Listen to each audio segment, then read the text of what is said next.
just had a moment earlier that I was thinking, my goodness, I've got to talk about enlightenment tonight. And we'll talk about impermanence, and we'll talk about attachment, and we'll talk about grief in 30 minutes.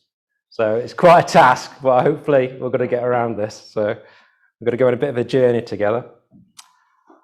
What I'm going to do is use the, I won't need to put my denture on when I say this, Maha Parinirvana Sutta. I always struggle with that word. So this sutta is one of the longest suttas in the Pali Canon. And this is really the last days of the Buddha before he moves into Nirvana. So this records the last days of that. And it's really, really rich, and it's full of depth and meaning. And it's really mysterious as well. But it's really got so much detail in there that it's used as quite a resource, and for us to know exactly, not exactly, but to kind of roughly know what happened in this period. So I'm not going to say much about the actual enlightenment aspect, moving into Nirvana. One, that it is quite ineffable. It's kind of beyond words in some ways. Well, it is beyond words. So I will mention around that, but I won't be talking so much about that. I mean, the Buddha did say that, the Buddha's words was that it's a release from samsara, karma and rebirth, as well as the dissolution of all the skandhas. So that's how he kind of put it. But what I'm going to go and talk about is the relationship between Ananda and the Buddha in this period. So this is for me, it's really touching and beautiful, the friendship that Ananda had with the Buddha. And there's something about that reaction.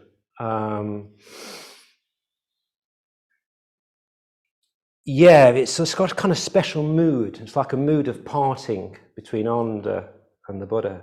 And it's Ananda coming to terms with that. And I think there's something in that I think we can draw out in ourselves for our own sort of practice. So I'm going to go and sort of bring some of these stories to life, and we can just see how they land. I find them quite beautiful. And in some ways, this whole sutta is a warning for us all to not miss this opportunity to practice. So the whole sutta is kind of referencing that in some ways.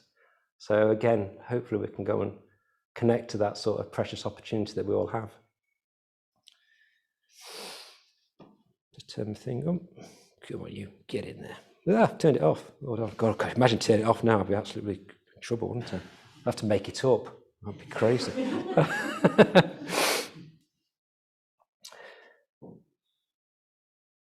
So we're going to look at these conversations between the Buddha and Ananda, and we're going to be firstly looking at sort of Ananda's attachment to the Buddha. We're going to bring that story out. Then we're going to look at sort of impermanence, and then we're going to look at the grief aspect of Ananda, and what did the Buddha teach to Ananda in these situations? What words of wisdom did he pass on to Ananda in these situations? Again, one thing I can take away with us tonight that I've felt listening to this is like the whispers of the Buddha, the words of the Buddha are always there with us. So we see the Buddha here beautiful in this sort of lion pose before he died and passed away to the deathless state. But the words of the Buddha are always with us. So hopefully we can hear that tonight somewhat. And I'll communicate what some of the things that the Buddha said. So let me set the scene a little bit. So Ananda. So he was the same age as the Buddha, 80 years old. Okay, so the Buddha, that's when he passed away, when he was 80. So they 55, they kind of met each other. Again, it's always quite mysterious around some of these stories. It's almost like the Buddha and Ananda meeting was preordained anyway. It was going to happen. But there's something about Ananda was his constant companion to the Buddha. And the Buddha knew at the time when he was about 55 that he was looking for an attendant. And he had quite a few attendants by then. And it was all right. It was pretty good. But there wasn't Ananda. He knew Ananda was the absolute best. He knew he was going to be the person that he wanted to attend him in that sort of the rest of his sort of life. And Ananda had like a photographic memory. he seemed to record everything. He seemed to remember everything totally. And often the Buddha would give him discourses or tell the Buddha something. So sometimes he used to stand in for the Buddha. And sometimes when the Buddha taught somewhere and the Ananda wasn't there, the Buddha would come back and he'd tell Ananda, and Ananda would remember that. So this sutta actually is a product of probably Ananda afterwards recording some of these words of the Buddha. So he's a very outstanding, spiritually developed person. But this is the mystery. He wasn't enlightened at this point. So what was going on there? You know, he spent all this time with the Buddha. He's been his constant companion. He's got a photographic memory. He could remember everything. And yet he still wasn't enlightened. So I think this sort of really brings that out. You know, that sort of, I wouldn't say it's a tension, but it's certainly a sense of, yeah, okay, I'll go for it. A tension in that there, where he's not broken through, liberated yet, and the suffering that's causing Ananda. So the Buddha entered the deathless state at 80. So sometimes it's called that when it moves into nirvana, the deathless state. Again, I'm not going to be tempted to go into there, so don't try and draw me in. I'm not going there, okay? But you imagine at the age of 80, the Buddha had been spending his life wandering around India. You know, imagine the physical hardship of something like that. You know, walking, meditating, sort of the environmental hazards, his diet. You know, at some point, you know, it must be really hard for him to do that. So he's got this quote that he says here to Ananda. Now I am almost 80, Ananda. I have come to the end of my life, and I can maintain the body only with difficulty. Just as one maintains a dilapidated cart, my body is at ease only when I enter upon and dwell in the signless deliverance of the mind. So the body of the Buddha felt like a broken old cart. It's only when he gets to the deepest states of dhyanas in meditation that it could be free of that. You know, so it's, you know, I had a bit of a bad back this week, and God, I felt like a bit like a tried old cart as well. It's not pleasant, is it? But it's yeah. So the Buddha really sort of brings that out to Ananda. So yeah. So let's go and talk about some of these interactions in the last stages of the Buddha's life, the last few months before that. So this kind of was at 80, he died, and this set just before he was 80. So this is the first instance I want to draw out. I'm going to call this attachment and mindlessness. So Ananda had been really despondent about the Buddha's health. It really sent him in a sense of despondence, really.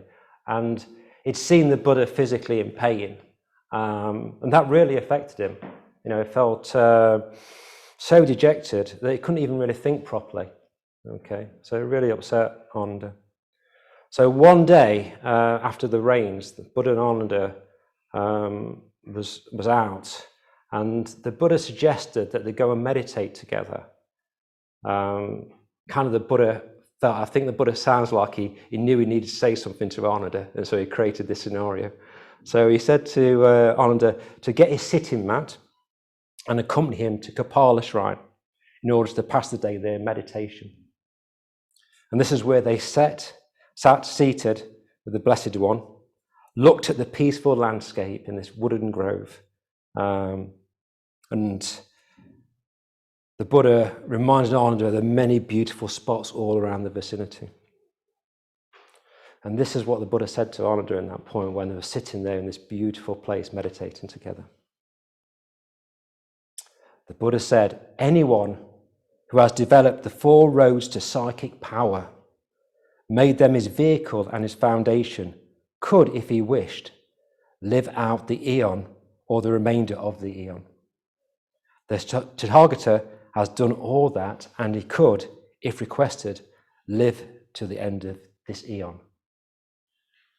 So the Buddha here is saying, you know what, I can live longer if I want to. And he's saying this to Ananda. This is a big hint he's just laying out to Ananda, who's next to him. I could live longer if I wanted to. He says this 3 times to Ananda. Buddha always says something 3 times to Ananda, and Ananda always says something 3 times to Buddha. So there's always 3 times everywhere in our tradition, the Buddhist tradition. But there's this real plain and broad hint to Ananda that there was an opportunity for him to say something there to the Buddha. The Buddha was saying, I could live longer. And in the heart of Ananda, he would have wanted the Buddha, because he was so attached to the Buddha, wanted the Buddha to live longer, to be there, so he could alleviate suffering of people with his compassion for longer. He would have wanted that, but he didn't. He completely went straight over his head. He completely missed what the Buddha was saying. So we completely missed the hint. So Ananda seemed to be so absorbed in the pleasure of being in a close companionship with the Buddha that the master's hint failed to register on his mind.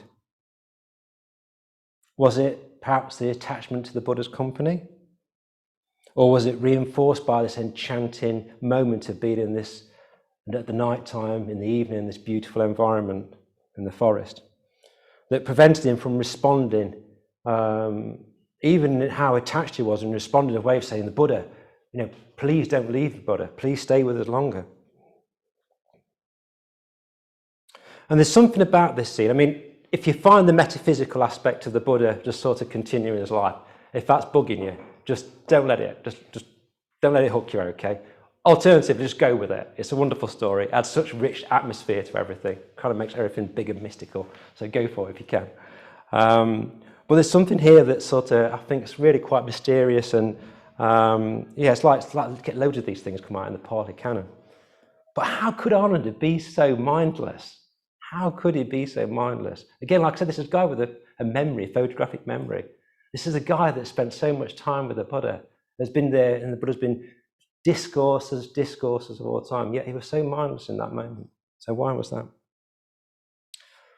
So I was sort of trying to reflect on that, as why and how and what relates to me and to possibility our own practices. And I think there's something about us craving for the pleasure, something about attached to samsara, and that we can't even hear the Buddha's words sometimes. They seem so far away from us.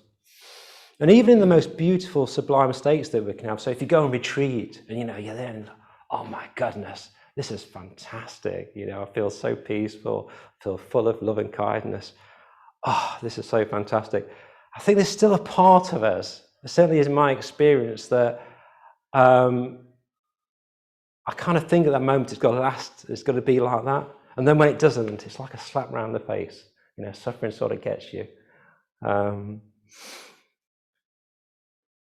another way I was thinking, is it possibly that Ananda was kind of in a bit of a denial here? He kind of didn't even want to talk about the subject of the Buddha's staying with us or going. He just didn't want to avoid that whole subject. Kind of was he like doing the, sometimes when we don't want to hear something, we can put our hands over his ears and go, la, la, la, I can't hear you. Was Ananda kind of doing that in some way, just sort of trying to just avoid the whole thing? That's something, I've noticed sometimes. There's some subjects I feel like I just don't want to go there. And I can just sort of walk away a little bit, or shelve it, or put it to one side. Or there may be even, which I think is probably, which I'll come on to later, there's a huge part of me that actually is just not even recognising it. There's a lot of that sort of, my hands over my ears, that's so deep in my consciousness, it's not even come to the surface yet. Yeah, so that's what I'm talking about in terms of sort of that craving attachment that I have.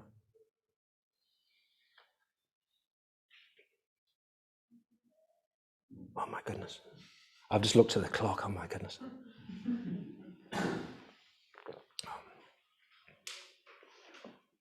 We may be very unconventional tonight, because if I feel like I've not said everything I wanted to go and say, I'm blinking when I've got to say it. So we may have to go to mix around a little bit with the rules, but I'll keep your heads up on that, all right, and just work with me on this. So I don't want to rush things. So the next thing I'm going to talk about, this next stage, okay, so let me just launch into it. So this is from the sutta, the words from the sutta. Then Mara appeared before the Buddha and reminded him of a promise made 45 years before, immediately after his enlightenment. Mara had then requested the Buddha to enter the final Nibbana and not to teach, but the Buddha had replied that he would not die until he was thoroughly trained and instructed the monks, nuns, laymen and laywomen, and the holy life was well established. Now, however, all that had been accomplished, and Mara had come to remind him that it was time to fulfill his promise. The Buddha replied, "Do not trouble yourself, evil one. Before long, the Nibbana of the Tathagata will come about. 3 months from now, the Tathagata will pass utterly away." Then the Blessed One, with mindfulness and clear comprehension, relinquished his will to live on. And just as he did so, the earth quaked and trembled. The thunder resounded in the heavens. Such was the powerful effect on the natural elements when he renounced them as the basis for life. So this is the Buddha made a vow to, when he became enlightened, he saw that he could teach the Dharma. He saw people was receptive to the Dharma and he could teach that. And he made this vow to do that. And now he'd fulfilled that, and his body had come to this point, he's letting go. Okay. And this thunder came crashing down. So it's a bit kind of like today, we've got these elements just blasting around us all, this force on that there. So Ananda saw the Buddha, and he might have just thought, oh, the Buddha looks like in a bit of a funny mood, doesn't he? What's going on there? Or it might have been literally lightning blasting around him, I don't know. But Ananda saw him, and he became aware of the earthquake and thunder. And he asked the Buddha for the cause. And the Buddha told him. And then at this point, Ananda said 3 times again, remain, stay for the whole eon. Don't go, stay, Buddha. And the Buddha just laid it straight down the line to him. No messing at all. Then the Buddha made it clear to Ananda that he had let the opportunity slip by. The fault is yours, Ananda. Here you have failed, inasmuch as you were unable to grasp the plain suggestion given by Tathagata, and you did not ask him to remain. So he really gives it quite strongly to Ananda, and he then unleashes this very clear statement about impermanence. Have I not taught you from the very beginning that all that is dear and beloved, there must be change, separation and severance?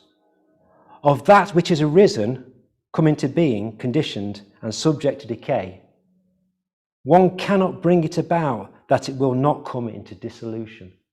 So it's a very clear message about impermanence. I can imagine that Ananda just sort of being a bit dazed after the Buddha sort of unleashing that on him. But again, how is it Ananda hasn't seen clearly, as Buddha states, the nature of impermanence? This is like one of the tenets of the Buddha's teaching. He would have talked about this in all sorts of ways, hundreds, if not thousands of times, and yet Ananda had not got it. So there's something here about us engaging with impermanence on an intellectual level, which we do. I mean, it's all of us around us, isn't it? We're all getting old. Everything's falling apart now and then. Everything changes. Things come and go. Raining one moment, sun shining next. It's all around us. Yeah, I can talk about impermanence. Got it bagged. Don't you worry about it. I know what it is. But we've not let that wisdom seep into our whole being. Emotionally, we are so not in touch. I mean, I keep saying we, like a royal we here, and I'm making a lot of presumptions in that. I probably ought to say more like I, but I certainly feel like it is. It's not gone remotely deep enough into my being. It's not saturated my being, and it is some of it sometimes too intellectual, too heady. So I've got a quote here from Ratnagosha, who's our president. It's a fantastic quote. I sort of managed to go and hunt it out on Google somewhere. It's great. So this is what Ratnagosha says. Really, what is required of us is that we're prepared for every eventuality, that we learn to live happily with impermanence and change. Change often does seem to be at least an inconvenience and can even be traumatic. To change is to move beyond current attachments, and that is difficult because attachments are what gives us security and stability.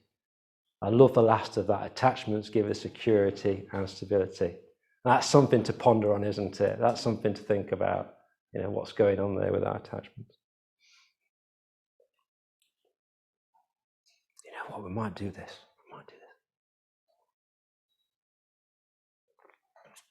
So the last bit I'm going to do, the encounter, is grief. All right there, Zach? Yes, all right, carry on. Yeah, sure. Are we all still there online? Or my voice is there? If you just let them know that we're just sorting out the camera. We're just sorting out the camera. It seems that hopefully you've got audio and not visual. Well, that's all right, Yeah, good. Got the sound. That's the most important thing. Hey, whee! What's happening? What's happening, Ollie? What are we doing? Oh, this has gone crazy. Time, Holly. I haven't got much time, girl. Oh, yeah, right. We're back in. I love these technical issues. They're amazing, aren't they? So, right, let's go on to grief now. So, with what we've done so far, okay, let's just recap a little bit. We've gone from the Buddha realizing that his body's come to a point where he wants to let go. And then we've sort of come to the point now where he's decided to make that decision that he's going to live for 3 months and he's going to relinquish his life. So in this story, he comes to a guy called Kunda. And Kunda is a sort of lay person, and he offers the Buddha some alms, some food. Straight away, the Buddha thinks, there's something a bit dodgy about this food. By the way, I'm paraphrasing a little bit. I don't know if you noticed. But there's something a bit dodgy about this food.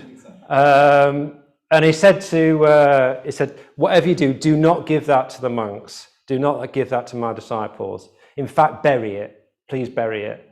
But the Buddha accepted this generosity and ate this food. And it basically gave him food poisoning. So this is what gave him dysentery. Again, this story really touches my heart. It really does. So there's something really beautiful. So the Buddha was quite clear after this. This is a little aside. There's a lot more to this story, but I'll give you a little bit of a taste of it. Not taste, wrong word. I'll give you a little bit of an explanation on taste of it. Poison food. No.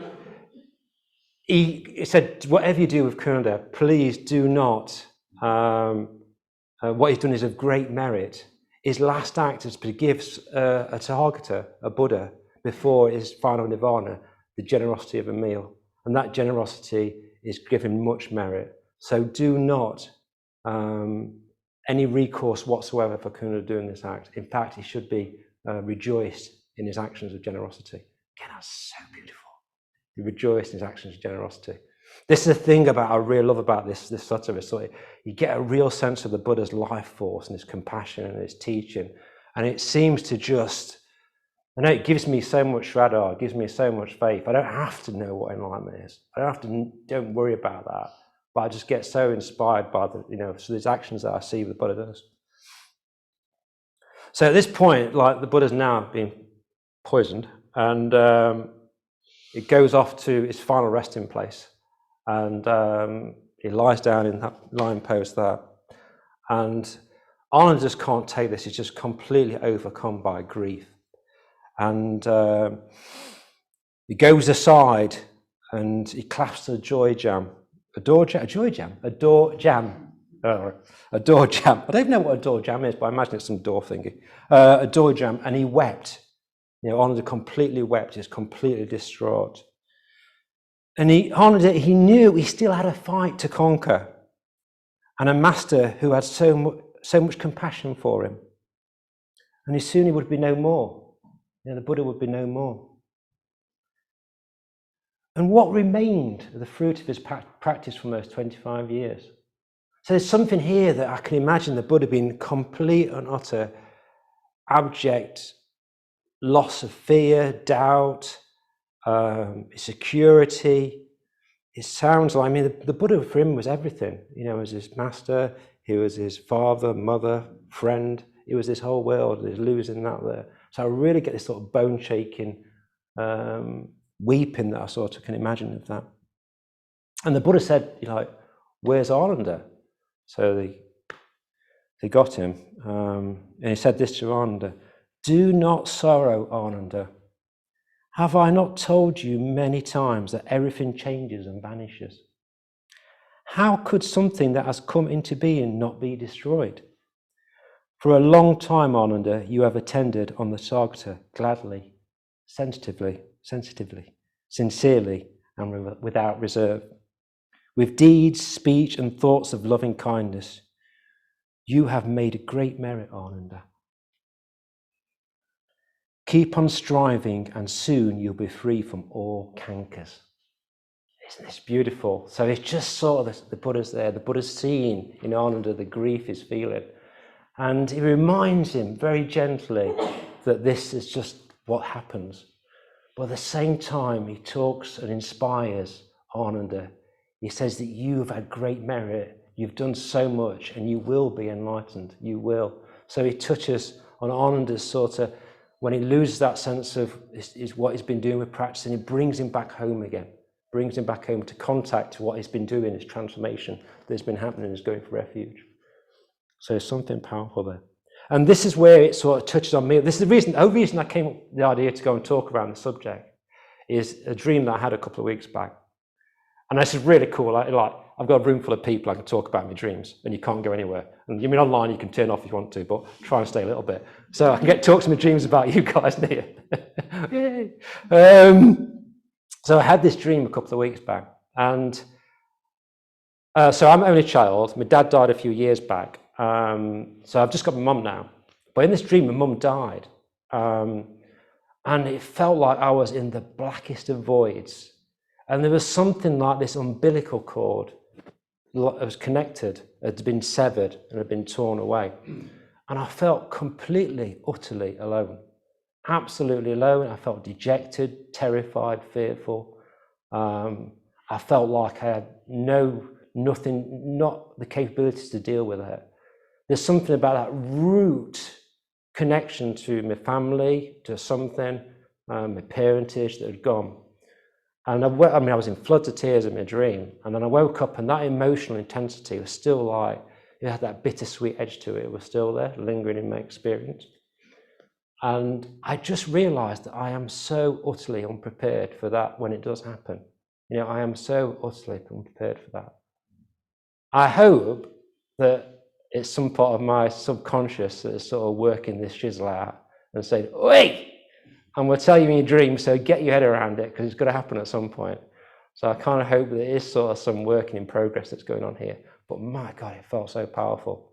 And this sort of connects me a little bit to Ananda's sort of that terror he had as a leaving the Buddha. I've run out of time, haven't I?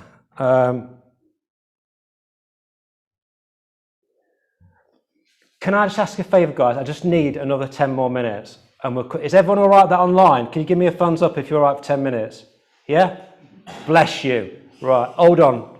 You're a bit parched, I know, but we can make this. So the Buddha saw the potential in Ananda. This is what I want to go and talk about now. Is that he saw the potential in Ananda. He knew that he would become enlightened. And can we see that in ourselves? Can we see our own potential for enlightenment? Can we see our own potential for transformation? Can we see it in others? When we see it in others, can it reflect back to ourselves? I think we can. I think we can go and connect to this. And that deep inspiration is something that can help us deal with this sort of sense of grief and loss. And Bhante talks about the spiritual death and the spiritual birth, rebirth in the system of practice. So every time something happens like this traumatic, there's an opportunity for us to real practice and to turn it around. So can we engage with that? But the question is, what can we rely on in these moments? So I'm going to give you this quote. Each of you should be on an island unto yourself. Dwell with yourself as a refuge and with no other as a refuge. Each of you should make the Dharma your island. Dwell with the Dharma as your refuge and with no other as your refuge. So these are the words of the Buddha. We've got the Dharma to dwell in. This is our island. This is our bedrock that we can always, always rely on. Now, sometimes this can get misinterpreted for a sense of being an island, secluded, not in touch. It's not that at all. The more that we see through the nature of reality, the more that we see through an Atman, there's no self, the more we see the interconnected nature of everything, the more we see that, the more beautiful the world gets, the more that we can see and be inspired and metta flows. And that is not being an island. We start to see then everything around us. But that island bedrock is something we can always rely on. So it's not sort of a little huddled away, it's something very open. And the more we rely on that, the more we'll start to see the true interconnectedness of the world. So I've got a bit more to say, but I will keep it a bit shorter because I've rambled on a little bit. But hopefully we've got a bit of a summary there of kind of sort of that attachment, impermanence and grief and sort of the reactions of the Buddha to that. But I have to go and have the final words of the Buddha. I can't do the Parinirvana without saying the final words of the Buddha. It just doesn't work. So I've got to do the final words of the Buddha. And I learned something new on this. So for years I've been going, the final words of the Buddha are, with mindfulness, strive on. I've been saying that. I've been almost had a t-shirt that says that. And it's not right. Apparently, I've done some research on it. Those kind of words, it's not really what he said. So I've looked into it all, and I think this is what he said, looking at all the resources. So it's, now monks, I declare this to you. It is the nature of all conditioned things to vanish. Strive for the goal with diligence.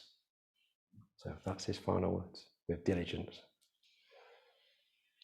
Thank you. That's it.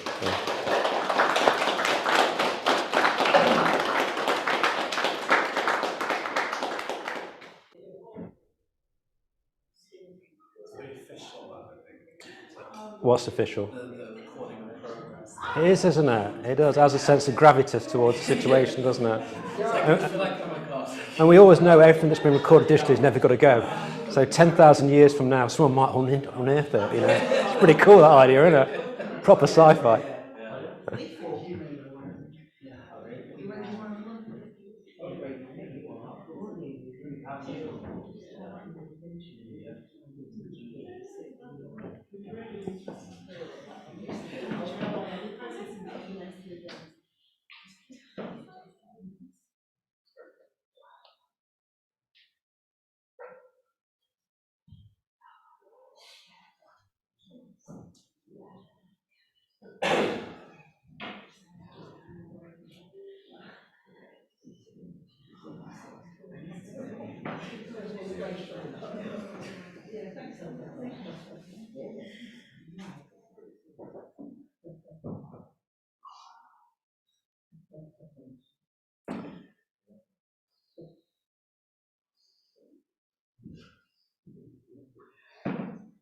Keep it serious, Keith.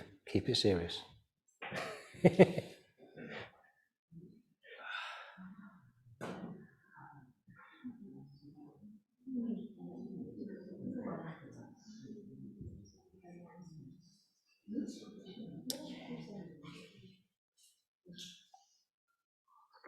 Let's have wait for a couple more.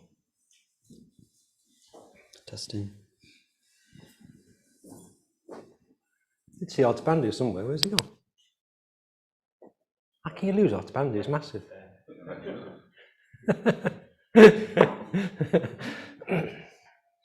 Hello online, everybody. Just waiting a few more people in the shrine room. Oh, hi there, Andy. Nice to see you, brother.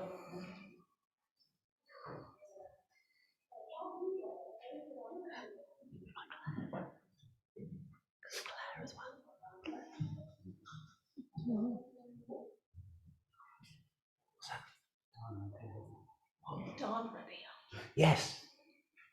Yes, I'll introduce Jerry, yes. Is everybody here then? Right. Are we good to go? I think so. Yeah. Great, so we've got a Dharna appeal here by Jerry, so unleash it. Where am I going? Yeah. Okay. Go wherever you want to go. I don't know. Every week. Do you want to sit here?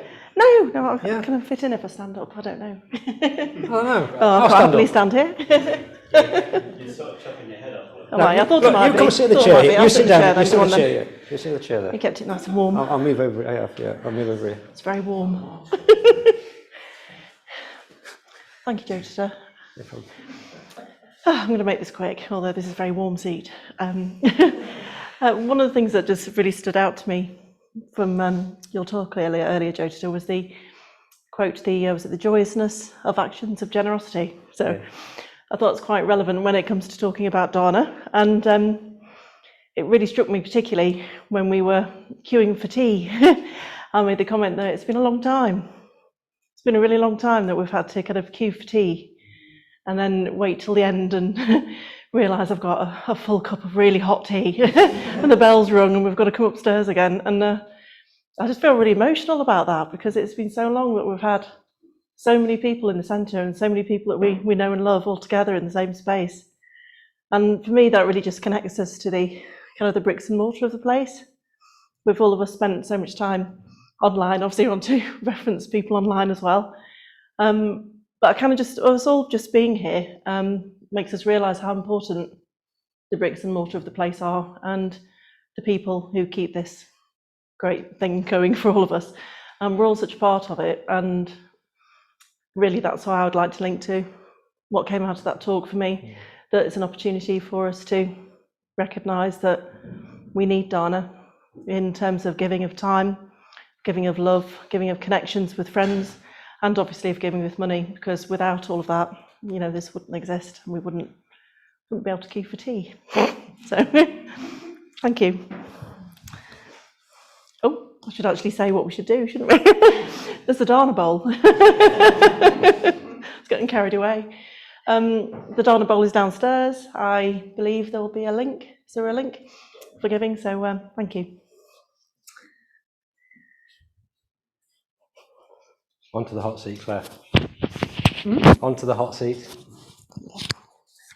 This is just so smoothly coordinated. It is, isn't it? It's so smooth. Except I won't be able to put this on. Guarantee it. Can I speak into it? I'll just do that. Hi, I've got 3 announcements to make. So 2 of them are going to star Atabandu, who is going to be the star of the show next Wednesday. So Atabandu is going to be talking about dreams. You're going to correct me if I get it wrong. No, I got that right.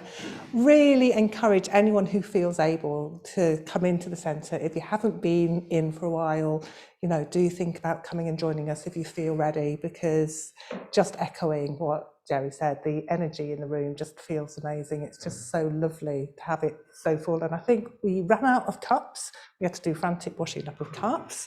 And I think we drained the urn. So that is just really exciting. So yeah, do come in. Yeah, that is how sad my life is. But yeah, do come in and join us.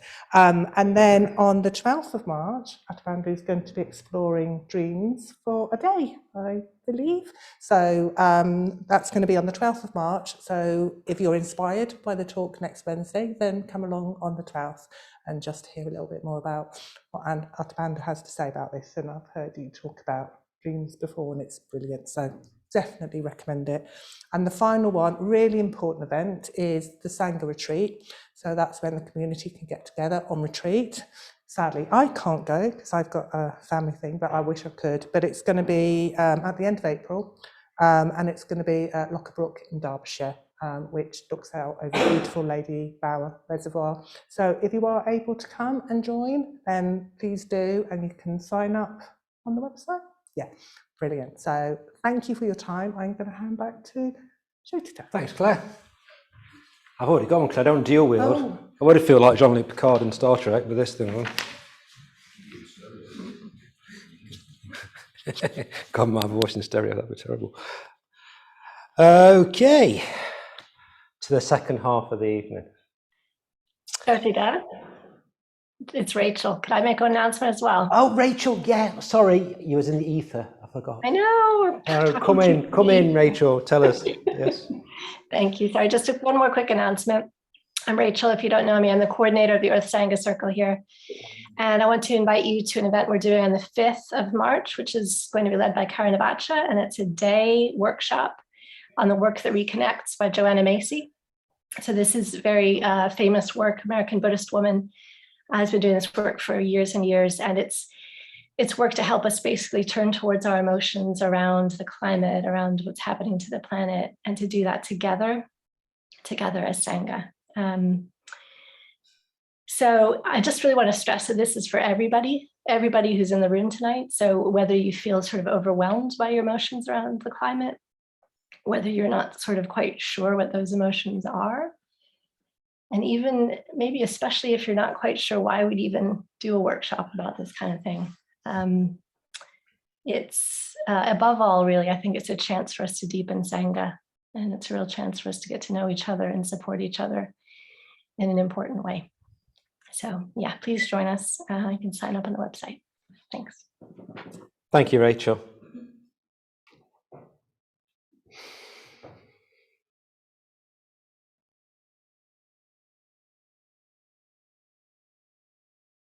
Yeah, I feel actually quite, at the moment, yeah, like quite a bit of electricity in the room. It feels quite energizing. So,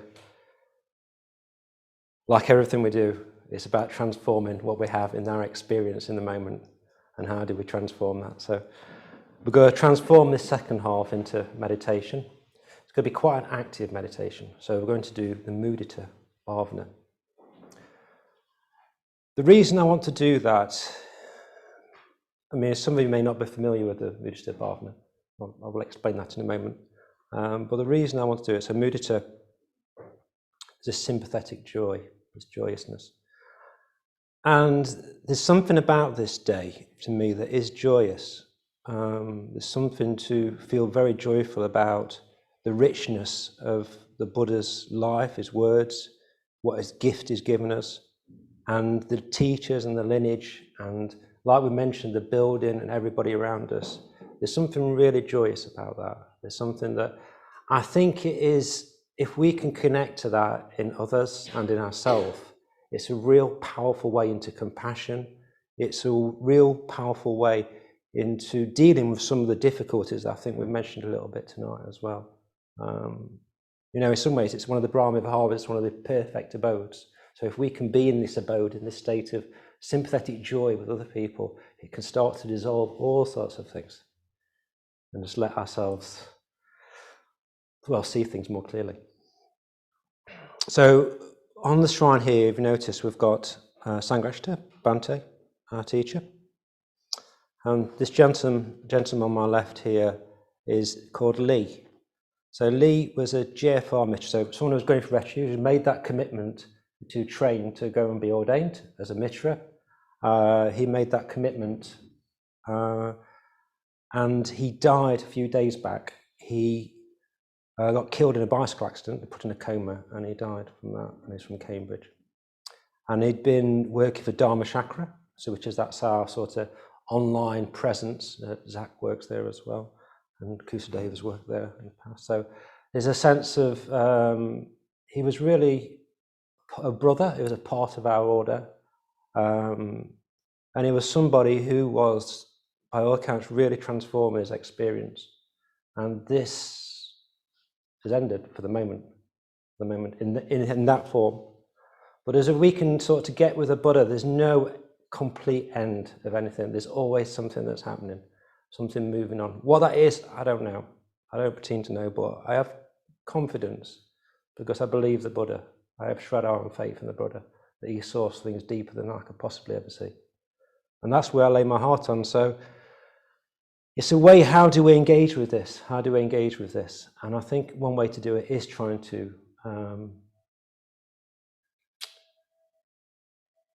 bring some sort of joy to this, joy for life, the life force they've given. And I think it's a way to go and connect things. So, yeah. And I'm just so much full of gratitude sometimes. Bhante, I mean, I can't believe it. 10 years ago, I came here and I didn't have a clue what I didn't have. And then day by day, I'm more appreciative of the gifts that I've been given. And Bhante, you know, without Bhante, this would not have been around. I wouldn't be here. So I'm so full of so much gratitude, you know, and just following that lineage back to the Buddha. So we're going to do a puja tonight, where we're going to do a threefold puja, and we're going to do a Shakyamuni mantra. And you can really start to feel that connection to the Buddha, you know. It's not just a figure in a hairdresser's. It's not just a figure, you know, in a garden. This is a real living identity that's really transformed our lives, transformed my life. And it's something that I find extremely, extremely powerful and full of gratitude. So let's do the mudita. So mudita is sympathetic joy. Okay, so I'll lead you through it, so don't worry about it too much. And don't worry about, if you're doing this meditation, that nothing's there. Don't worry if you've not got much joy. You know, you can't squeeze blood out of a stone sometimes, and sometimes that's okay. This is like training our muscles somewhat.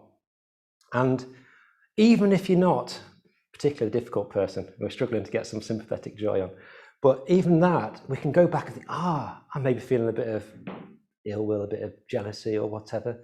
But just that awareness itself is a connection to our self-metta, because we are becoming aware of our experience, and that's powerful. So you can always go back onto yourself and the metta of selves. Okay. So let's go and have a meditation practice. Let's try and sit in this and see if we connect to this. When this is done, I'll lead through to the puja. The puja, I'll talk about it in a bit. Let's crack on. So get yourself all comfy. Get yourself into a posture.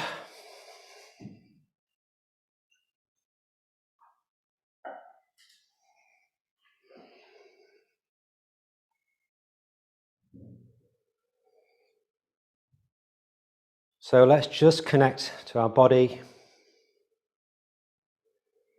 our breath, however it feels. Feel energized, tingly, tired, whatever it feels, it is what it is. Just connect with that experience of it.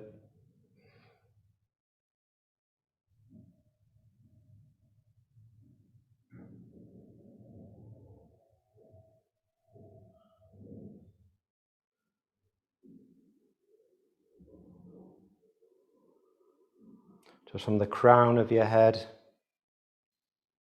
just bring your attention to that area. Soften the forehead.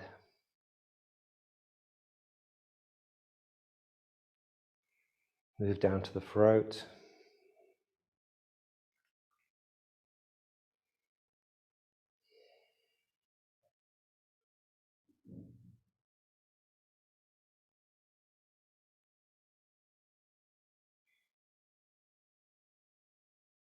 Down to the heart.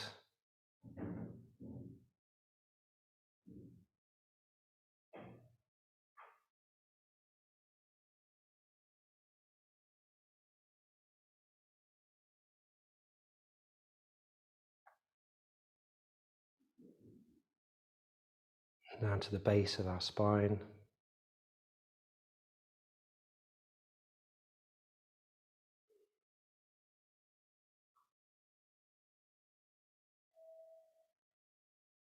See if we can connect to that line of energy flowing through our body.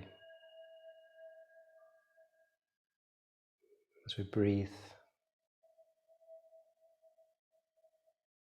the rise and fall of our body breathing.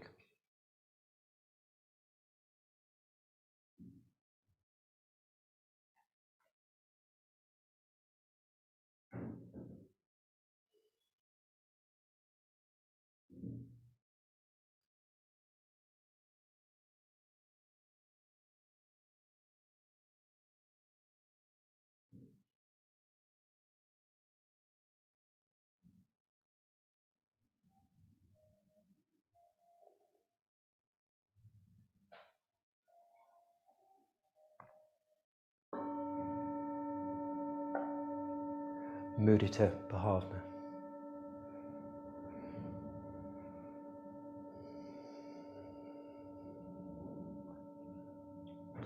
So let's dwell on ourselves. Connect to the metta. In whatever way we can, through images or sense of Vedana in the body.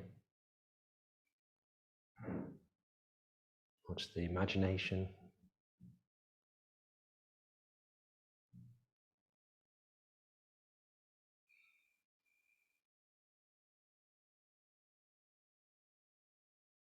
find that love and kindness.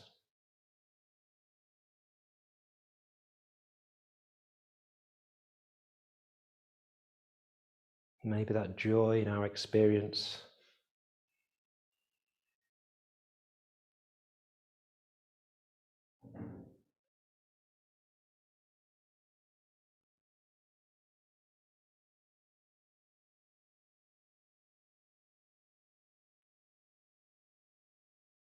And we've come here on this special day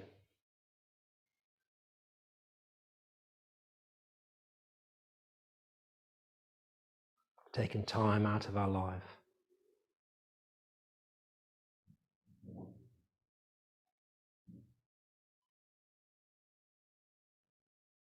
to commit to something that's deeper, more meaningful.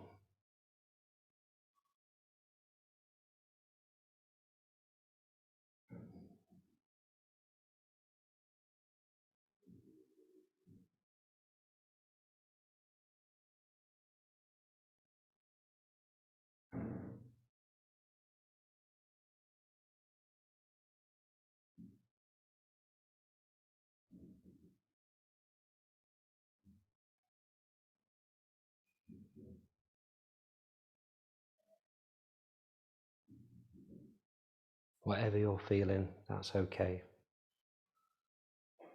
We can just accept that with no judgment and let it be.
Maybe we can sense joy in our bodies, the breath.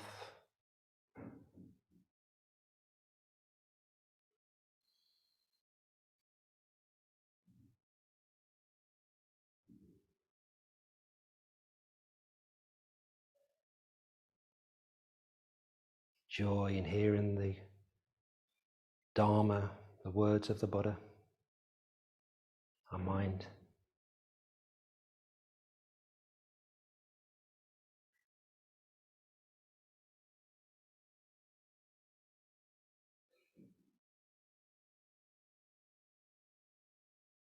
Joy in the fruits of our practice.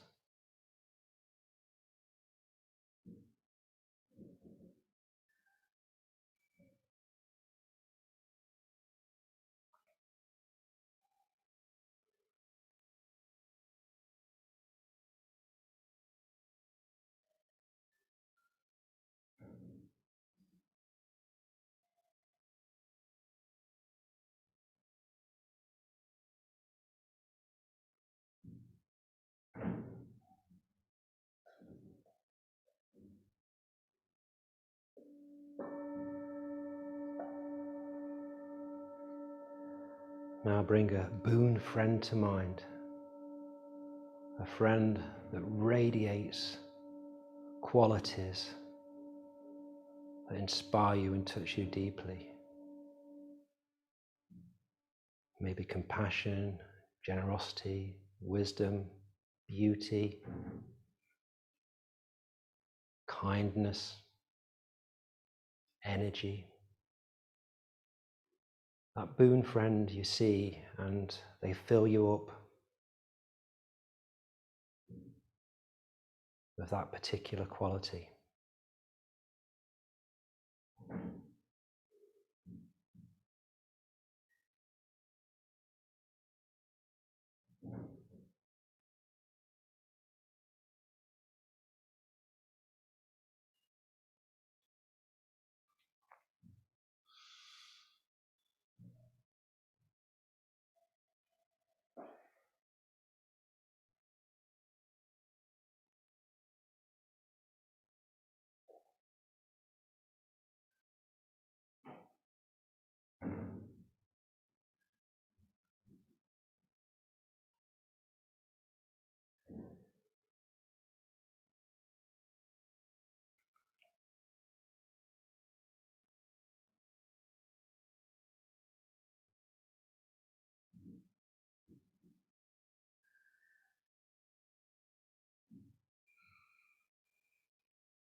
This person could fill you with gladness. Feel glad to be in their presence.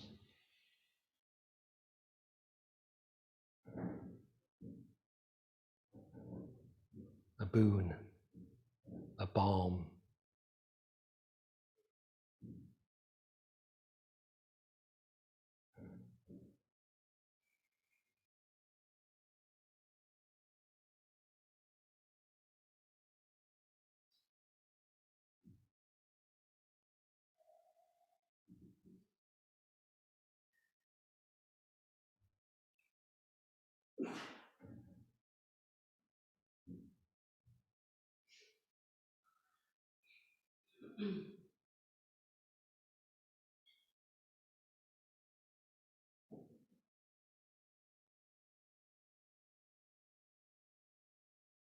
How does it make you feel? What is the felt experience?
Now bring a good friend to mind.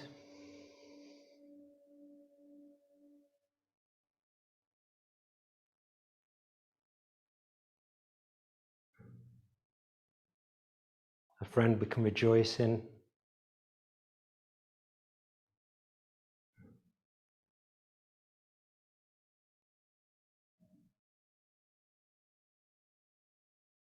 And their qualities or their good fortune.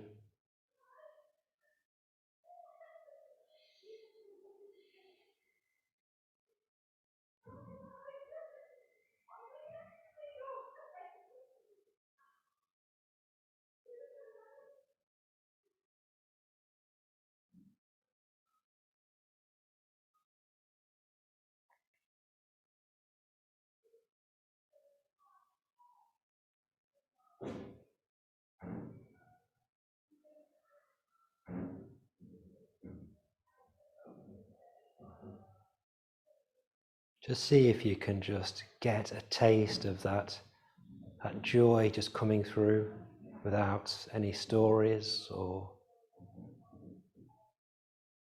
complications. Just see if you can just feel that sense of joy, smile on your lips, a lightness of your heart.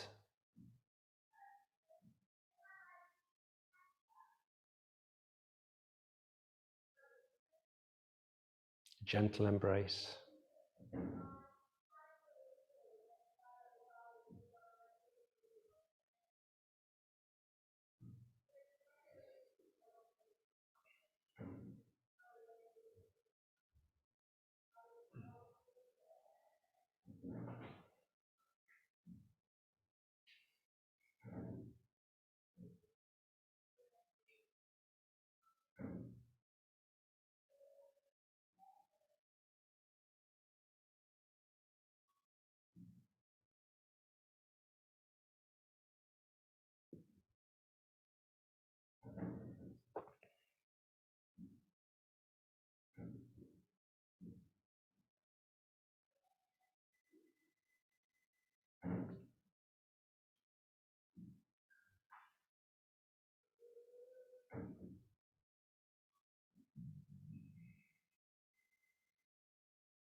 How would it feel if that person walked into the room now? To see if you can connect to that felt experience.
Now I'll bring a neutral person to mind. Somebody who we don't know very well, see around.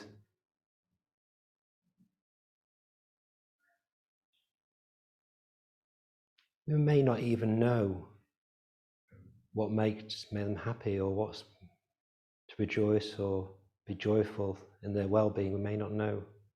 But we can imagine, like us, that they have these experiences, the joy of their own lives, of friends and family and loved ones.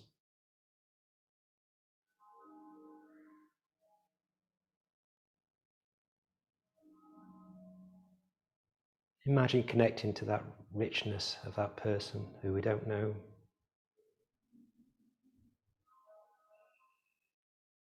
Feel that warmth in our heart.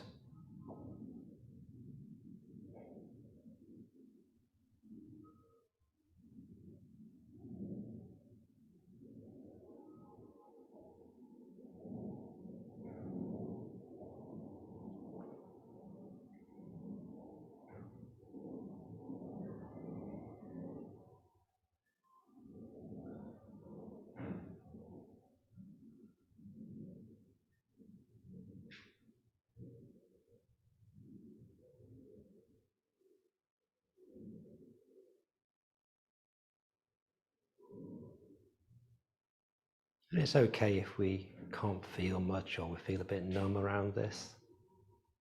That's okay. That's just being honest with our experience. And we can always go back and dwell in our own self-metta, if need be.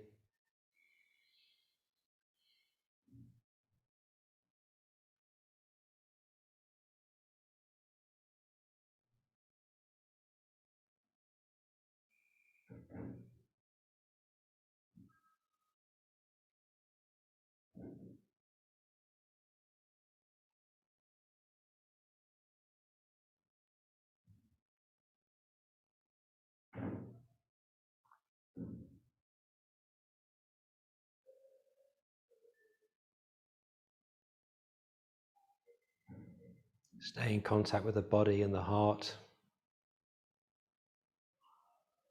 and the breath.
We can just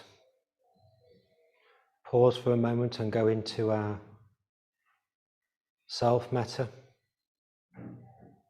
Just reconnect with that.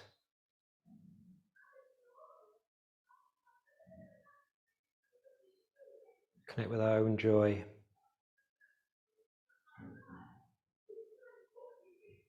Our own love.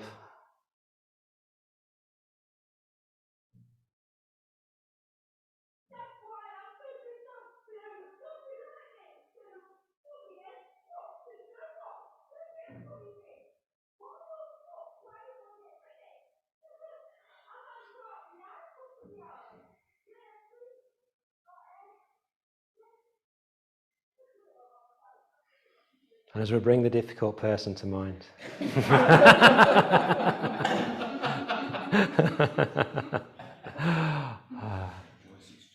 Living example. We can imagine that person does have joy. And just even now, we've got smiles on our faces, our hearts lifted. We know that person is completely capable of having that experience with friends, family, and loved ones. And we can go beyond the likes and dislikes and our feelings and just connect to that sense of humanity and life force and even beauty.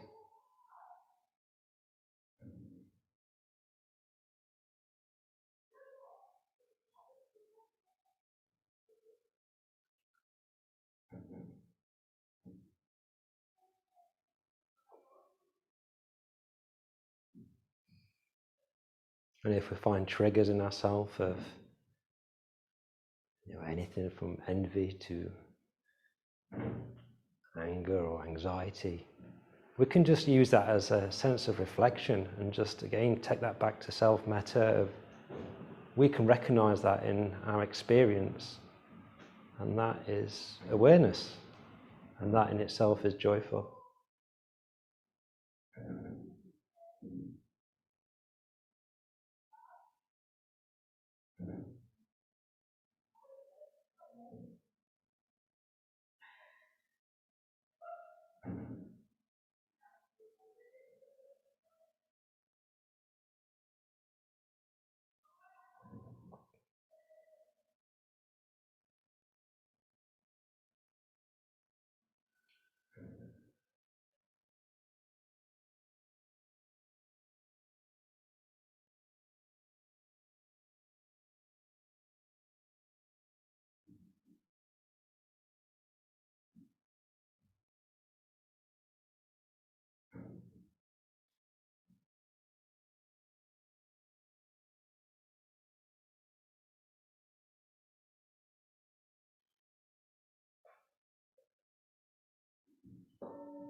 Now we bring everybody together that we've brought to mind.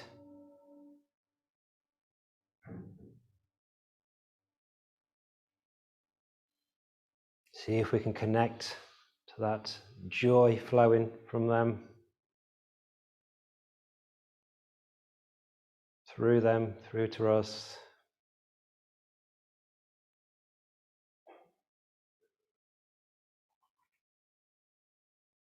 We can widen it out to the people in this room, online, together as a Sangha on this wonderful day.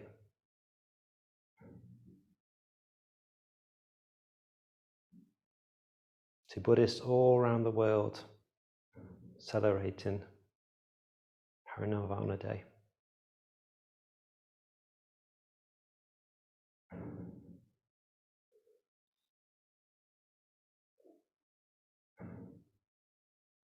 And stretch our imagination out to encompass all beings, all beings.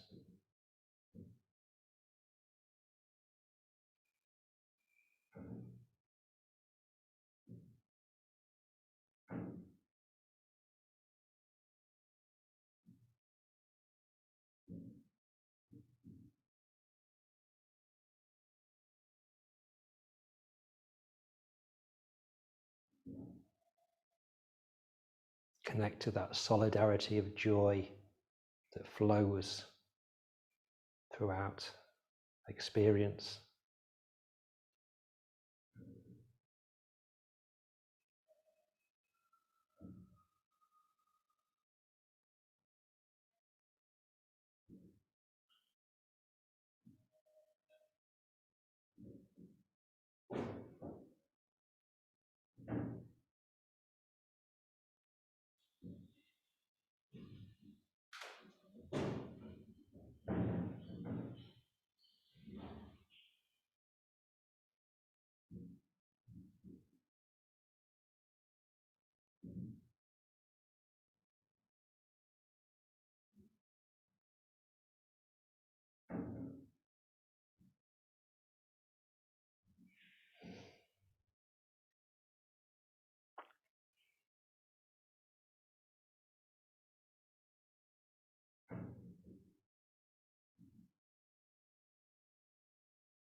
we can just let the practice drop now, and we can just sit for a few more moments.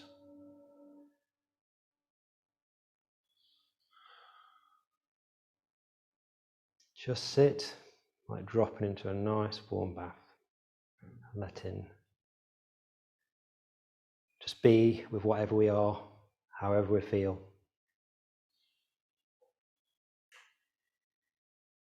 Without judgment.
So, we've got to have a puja now.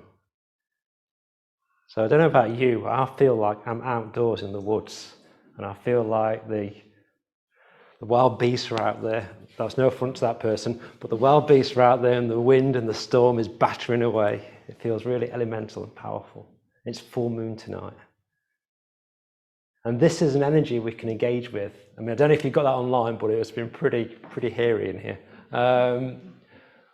But it's, yeah, I mean, this is a way we can engage the puja with that sort of sense of, come on, let's just give this everything. Let's just give it our being, our energy. Let's direct this to this beautiful shrine to the Buddha there. Let's direct that. Let's direct it to Sangha and Lee, to the people we've lost in our hearts. Let's direct that energy to them as well. The people who are no longer with us. We can connect to that. So I encourage you, we're going to go and do the threefold puja. There'll be a mantra at the end, which Zach's going to do. And then we're going to do some offerings. So you're welcome to come up, light some incense or a candle, and do some offerings. So yeah. Are you ready for it? Yeah? Good.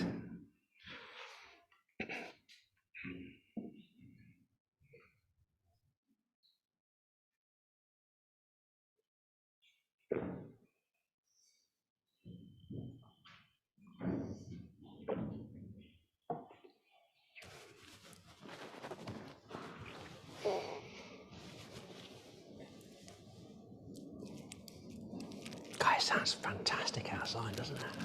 Wow. Okay.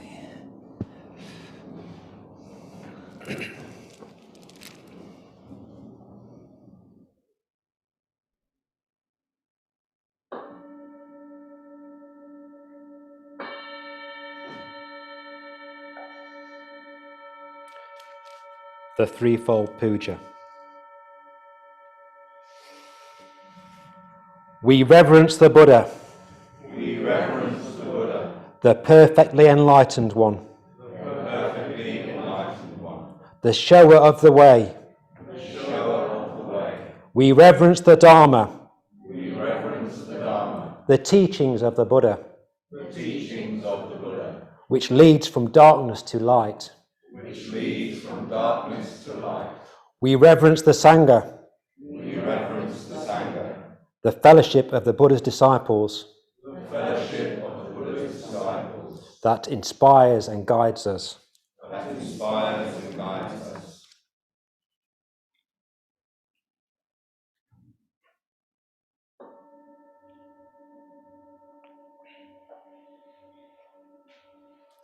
Reverence to the three jewels.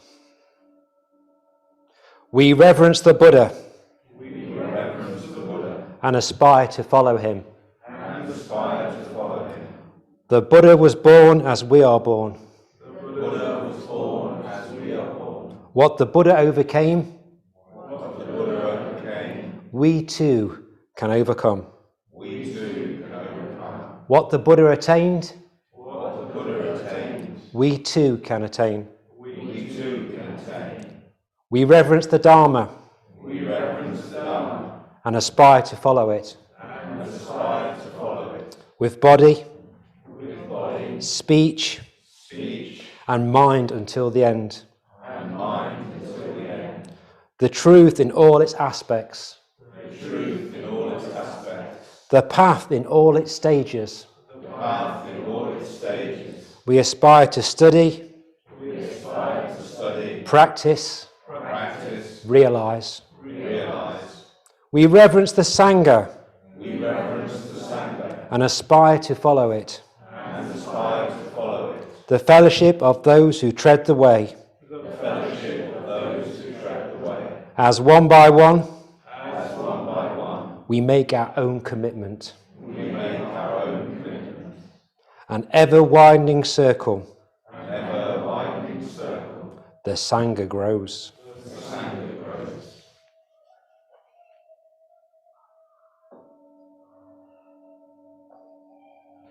Offerings to the Buddha. Reverencing the Buddha, Reverencing the Buddha, we offer flowers. we offer flowers. Flowers that today are fresh and sweetly blooming. Flowers that today are fresh and sweetly blooming. Flowers that tomorrow are faded and fallen. Flowers that tomorrow are faded and fallen. Our bodies too, Our bodies too, like flowers, like flowers, will pass away. will pass away.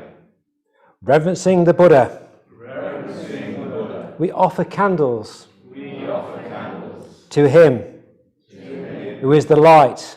Who is light, We offer light. we offer light. From his greater lamp, From his greater lamp, a lesser lamp we light within us. a lesser lamp we light within us. The lamp of Bodhi shining within our hearts. The lamp of Bodhi shining within our hearts. Reverencing the Buddha, Reverencing the Buddha, we offer incense. we offer incense. Incense whose fragrance pervades the air. Incense whose fragrance pervades the air. The fragrance of the perfect life. The fragrance of the perfect life. Sweeter than incense. Sweeter than incense. Spreads in all directions Spreads in all directions throughout the world. throughout the world.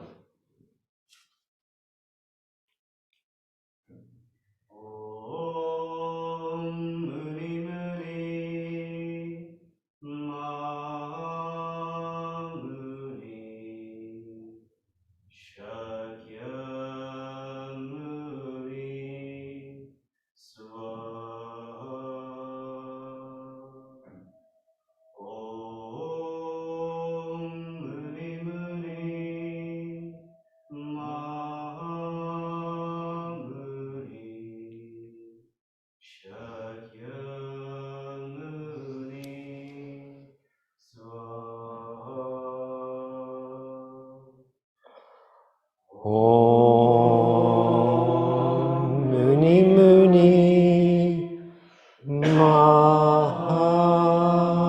Mahamuni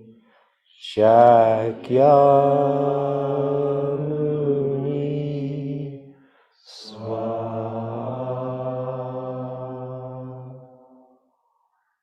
Om Muni Muni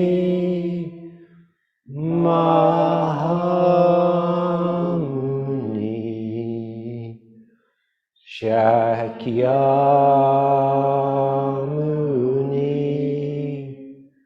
Sa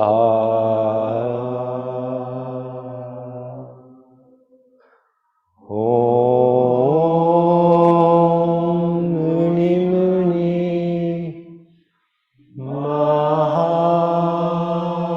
Mahamuni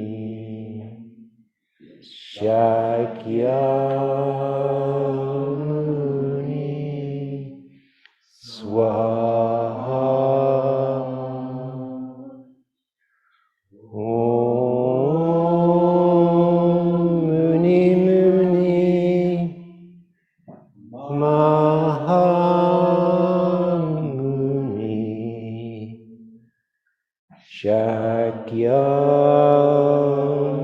Shakyamuni Sadhana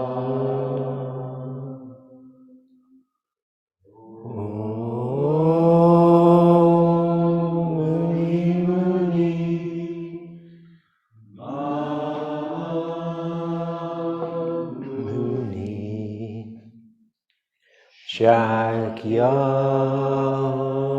Shakyamuni Swaha Om Muni Muni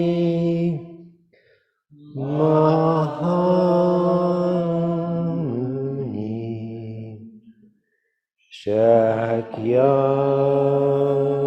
Shakyamuni Swaha Om Muni Muni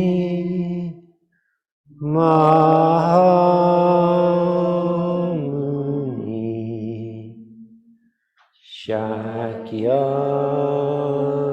Shakyamuni Swaha Om Muni Muni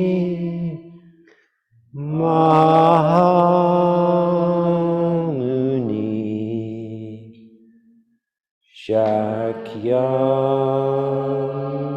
Shakyamuni Swaha Om Muni Muni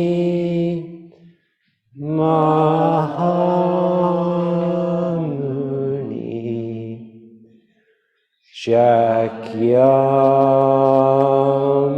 Shakyamuni Swaha Om Muni Muni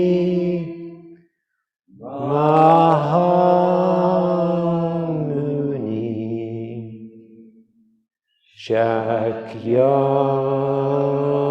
Shakyamuni Swaha Om Muni Muni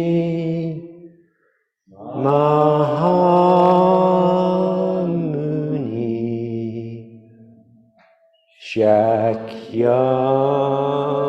Shakyamuni Swaha Om Muni Muni Mahamuni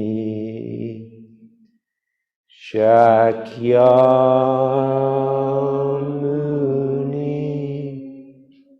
Swaha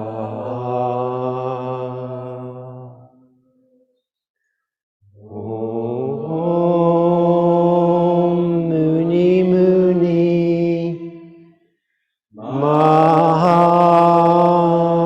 Mahamuni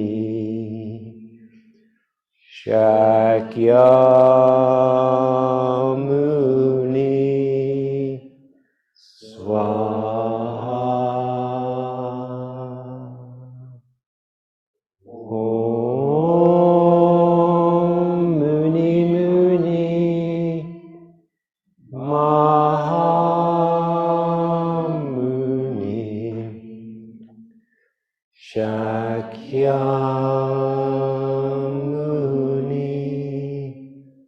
Swaha.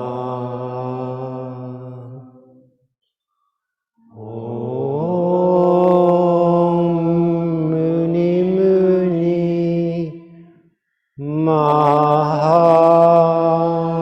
Mahamuni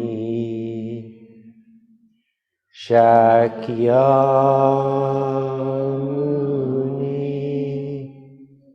Sana. Om Muni Muni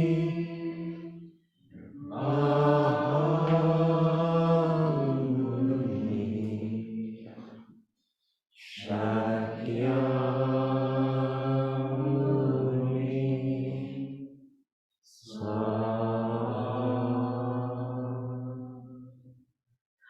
Om Muni Muni Mahamuni Shakyamuni Swaha. Om Muni Muni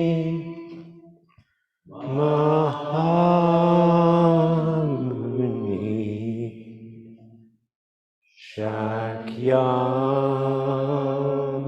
Shakyamuni Swaha. Om Muni Muni Mahamuni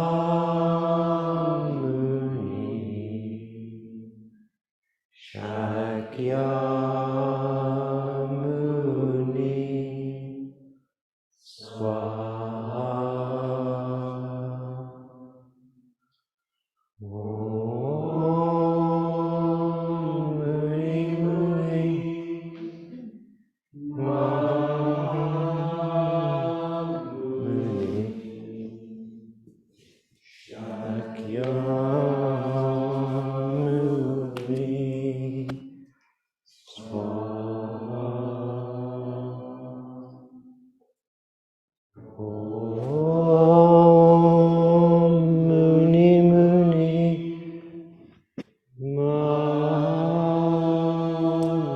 Mahamuni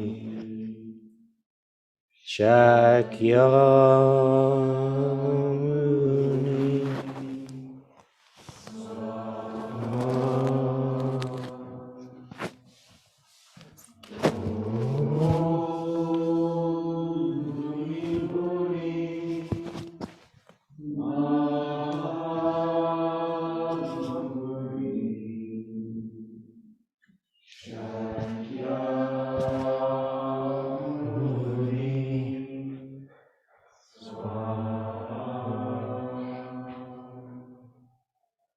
Om Muni Muni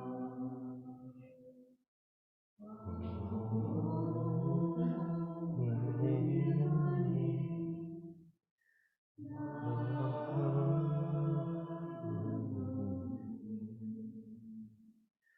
Shakyamuni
Well, everyone have a safe travel back home, drive, walk, or boat, whatever you're doing. So, same to you online. Have a safe walk to your toilet or bedroom. I don't know what you're doing. Okay. So, it's been lovely to be with you all. Go well.